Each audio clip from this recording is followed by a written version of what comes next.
tell me that I can't, that I won't, that I fail, that I'll never make it out, yeah. આવડું વજન ઉપાડી દે તેમ છતાં smile જો ચહેરા ઓહો. Please say any negative thoughts. અને હવે આપણે આ ગોળી ખાઈ લઈ તો કાલ સવાર સુધીમાં આપણે એને એકદમ મસ્ત થઈ જઈએ હો ને. So hello ji, good afternoon, not good afternoon at all. કેમ કે અમારું ભાઈ થોડુંક માથું ને સિસ્ટમને થોડીક ડગેલી મજા નથી આવતી. હમણાં જસ્ટ સૂઈને હું ઉઠ્યો છું, જમવાની હાકલ આવી એટલા માટે. તો જમી લઈ અને ફરી પાછા આપણે સૂઈ જાય. તો જ્યારે ઉઠીને ત્યારે ફરી પાછો એકદમ રિફ્રેશ ને મસ્ત થઈ જાય તો વ્લોગ સારો આવે. હમણાં તો મૂડ નથી એટલું બધું ઠીક. તો જો આપણું જમવાનું આવી ગયું છે, રોટલી છે, શાક છે ને સાથે આજે માતર બની છે ગરમા ગરમ. તો જો આપણું જમવાનું થઈ ગયું છે. હવે અડધો 1 કલાક અહીંયા બેસીશ છત ઉપર અને પછી આપણે સૂઈ જશું. તો જો હું કંઈક 1.5 કલાક બેઠો હોઈશ ને હવે આપણે સૂઈ જઈ. અને બેસવાનું કારણ એ જ કે ભાઈ જમીને ડાયરેક્ટ સુવાય નહીં. જો ડાયરેક્ટ આપણે સૂઈને તો પેટમાં પ્રોબ્લેમ આવે, ગેસ બી બની શકે છે અથવા તો પાચન જે છે એ ભાઈ નબળું થઈ જાય. તો એટલા માટે આપણે થોડીક વાર બેસી અને પછી સૂઈ. હવે આપણે સૂઈ જઈએ અને 1 કલાક પછી આપણે ઉઠી એકદમ ફ્રેશ. અને આશા છે કે ભાઈ ત્યાં સુધી આપણા જે દિમાગ જે ડગી ગયું છે, મતલબ થોડુંક હીટ થવા લાગી ગયું છે, તો એ નોર્મલ થઈ જાય અને તાવ કે આવવાનું તો એ ના આવે. A few moments later. તો જો આપણી ઊંઘ તો પૂરી થઈ ગઈ પણ હજુ તબિયત 19-20 છે. એટલે મને એમ કે ભાઈ રાતે જમીને એક પેન કિલર લઈ લઈ તો શું કે તાવ આવવાનો ને તો ના આવે. આપણે પહેલેથી જ પાડ બાંધી લઈ. અને જ્યારે બી મોસમ ચેન્જ થાય ને ત્યારે શરદી આવે કે તાવ આવે કે માથું ગરમ થાય કે એવું કાંઈક ને કાંઈક તો થાય. તો અત્યારે જો આંખ બી એકદમ લાલ લાલ થઈ ગઈ હે ને. અચાનક મોસમ ચેન્જ થયું ને, કેમ કે સંક્રાંતિ પછી અચાનક ગરમી ચાલુ થઈ ગઈ. રાતે તો બી ઠંડુ થઈ જાય છે એટલા માટે સ્વેટર પહેર્યું છે, બાકી દિવસમાં ગરમી થાય છે. તો આવું મોસમ થઈ ગયું એના કારણે હોઈ શકે કે મને એવું લાગી રહ્યું છે કે મોસમ ચેન્જ ના થવાને કારણે આપણે આ માથું દુખે છે. તો જો મને એમ કે માઇન્ડ ફ્રેશ કરવા માટે હું સ્ટેશન આવતા એમ કરીને હું સ્ટેશન આવી યોગેશની દુકાને. પણ અહીંયા તો ઠંડી પડે છે અને હજુ આપણે 7:30 વાગ્યા સુધી રાહ જોવી પડશે. હાલ વાગી રહ્યા છે 6:30, કેમ કે દૂધને લેવાનું હોય ઘર માટે. તો એ હવે 7:30 વાગે આવશે ને પછી હું એ દૂધ લઈને ઘરે જઈશ. ત્યાં સુધી આપણે થોડીક ટાઢ સહન કરવી પડશે. અને અમારા યોગેશભાઈ કે હમણાં આવું છું એમ કરીને નીકળી ગયા છે. ક્યાં ગયા છે ખબર નહીં ભાઈ. તો જો આપણે ઘરે આવી ગયા છીએ ને ભાઈ એને આપણે થોડીક ઠંડી વધારે પડે છે. તો જલ્દી જમી લઈ અને પછી દવા લઈ લઈ. જણાવ્યા ખીચડી બનાવીએ તો ચલો આજે ખીચડી ખાઈ લઈ. હે ના ના, દૂધ ને ખીચડી થોડી હોય. ખીચડી ને બીજું શું હે, મરચાં કે કાંઈ ઠીક છે તો હાલશે. ખીચડી ને મરચાં હાલશે તો ઠીક છે. ખીચડી ને મરચાં ને ભાઈ આપણે ખાશું ને પછી દવા પીશું. હે પૈસા દઉં તો ભાગી જશે.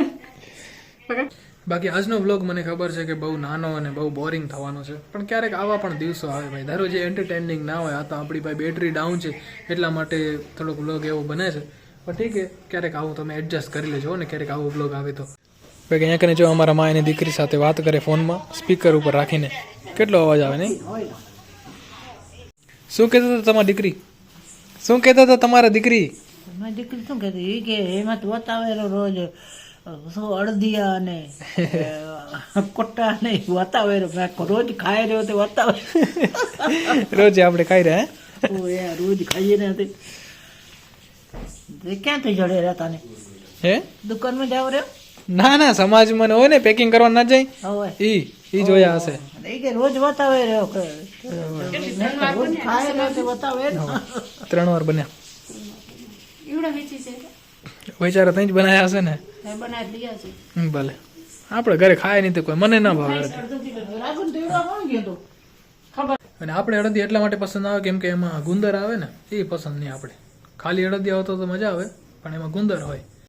તો જો આપણું જમવાનું આવી ગયું છે, જેમાં ખીચડી છે, ગોળવાળા મરચાં છે, સાથે રોટલી છે અને છાશ છે. આજે તો સાવ સાદું જમવાનું છે. તો જમી લઈ ને પછી દવા જમી લઈ. તો જો આપણું જમવાનું થઈ ગયું છે અને હવે આપણે આ ગોળી ખાઈ લઈ. અને ગોળીને જ કહું કે હે ગોળી તું તારું બેસ્ટ પરફોર્મન્સ દે છે અંદર જઈને. તો કાલ સવાર સુધીમાં આપણે એને એકદમ મસ્ત થઈ જઈએ હો ને. આપણે આ ગોળી ખાઈ લઈએ ને. જેમ્સ જેવી ખબર, જેમ્સ જેવી કેવી મજા આવે ના આવે? જેમ્સ જેવી ચોકલેટ જેવી લાંબી વાળી મોટી ગોળી આવતી ન જાય. જીની ગોળીઓ તો હાલે જ આમ. પછી પાણી પીવાનું મન ના થાય ઉપર. તો જો આપણે ગોળી ખાઈ લીધી છે ને હવે આપણે જવું છે સમાજમાં, કેમ કે કાલે ટુર્નામેન્ટ ચાલુ થવાની છે. તો એના માટે ખુરશીઓ અરેન્જ કરવાની છે, પછી સ્પીકર ને એ બધા અરેન્જ કરવાના છે. તો જઈએ આપણે સમાજમાં ને એ બધું કામ પતાવી લઈ. તો શું હોય, કાલે સવારના આપણે તો લેટ જવાના છે, એ તો નક્કી જ છે. સવારના વહેલા તો જવાનું નથી, જે જશે એ પછી સમાજમાંથી લઈ જશે. અત્યારે ખાલી આપણે સેટ કરીને રાખવાના છે. તો જો આપણે સમાજમાં આવી ગયા છીએ, થોડા ઘણા બીજા પણ ભાઈઓ આવ્યા છે, અને અહીંયા કને ટ્રેક્ટર બી આવી ગયું છે. તો આ ટ્રેક્ટરના ઉપર આપણે ખુરશીઓને રાખવાની છે. ખુરશી છે અથવા તો પછી સ્પીકરને છે તો એ રાખવાના છે. બાકી જો સમાજમાં ને નવી ખુરશીઓ આવી ગઈ છે, અને એ બી કેટલી બધી જોવો તો ખરા તમે, એકદમ ફ્રેશ ભાઈ, પોલિથીન ચડાવેલી છે જો, અને એકદમ હેવી છે. એટલે હવે જેનો બી પ્રસંગ હશે ને અહીંયા એ આ ખુરશીની મોજ લેશે. અને અહીંયા કને પીવા માટેનું પાણી ભરાઈ રહ્યું છે. કેટલા કેરબા એ 3 ને 3 6 ને 8 કેરબા છે. તો 8 બોટલ અત્યારે ભરાઈ રહ્યા છે મીઠા પાણીના. તો જો ટ્રેક્ટર અહીંયા લાગી ગયું છે, અને સૌથી પહેલાં એને આપણે ટેબલ ઉપાડી રહ્યા છીએ. અહીંયાથી 10 જેટલી ટેબલ છે.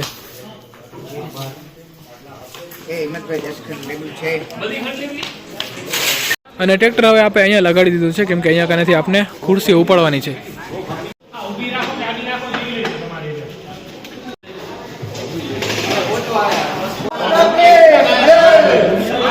તો જો ભાઈ ટ્રોલીમાં ને આપણે ખુરશીઓ રાખી દીધી છે, પછી આ પીવાનું પાણી રાખી દીધું છે, સાથે ટેબલ પણ રાખી દીધી છે. હવે બસ સ્પીકર રાખવાના છે, તો આટલી જગ્યા હજુ બચી છે. તો આ છે સ્પીકર જે આપણે ટ્રેક્ટરમાં ચડાવવાના છે. 2 સ્પીકર છે, હજુ બી આવી રહ્યા છે, ને સાથે આટલું સામાન છે, જેમાં વિકેટ બી છે, આ બોર્ડ બી છે, બાકી આ રિસીવર કે એમ્પ્લીફાયર ખબર નહીં જે બી કહેવાતું હોય એ છે. સ્પીકર માટે ને આપણે મજબૂત માણસો મૂક્યા છે, કેમ કે સ્પીકર હેવી છે ને એટલે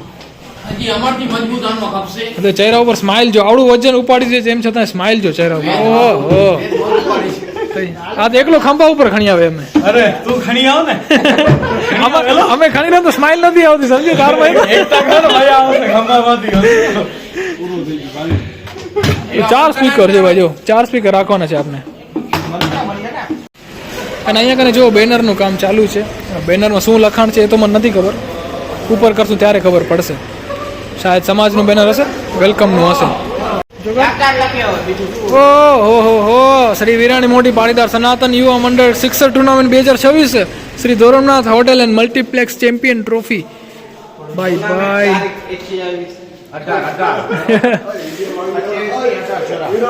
અહીંયા ફ્રેન્ચાઇઝીનું નામ છે, અહીંયા દાતાશ્રીઓનું નામ છે. આ લાઈન વગર તો ટુર્નામેન્ટ થાય એમ નથી, એટલે શરૂઆત દાતાશ્રીથી જ કરવાની.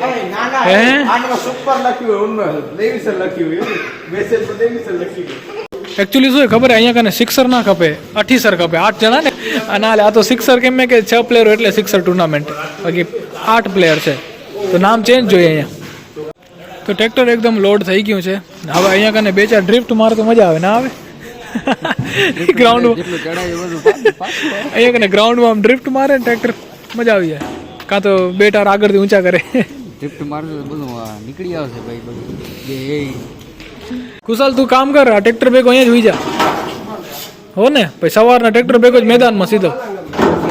ચોકી કરશે, ઓ ચોકી રાખશે, વાંધો નહીં. ખપે તો ઓઢવાનું કંઈક લઈ લેજે, ટાલપત્રી કે હે છે.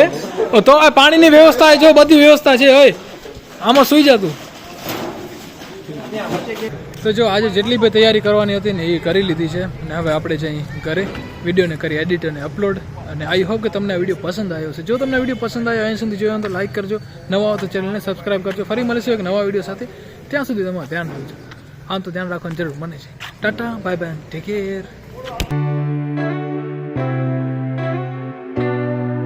અમારા ભૌમિકભાઈ રમવાના છે. કઈ ટીમમાં હતું? આપણે છાપિયા ફાર્મમાંથી. છાપૈયા ફાર્મમાં આપણા કેપ્ટન છે. સૌથી વધારે પૈસામાં આ વેચાણો છે અમારો. હા.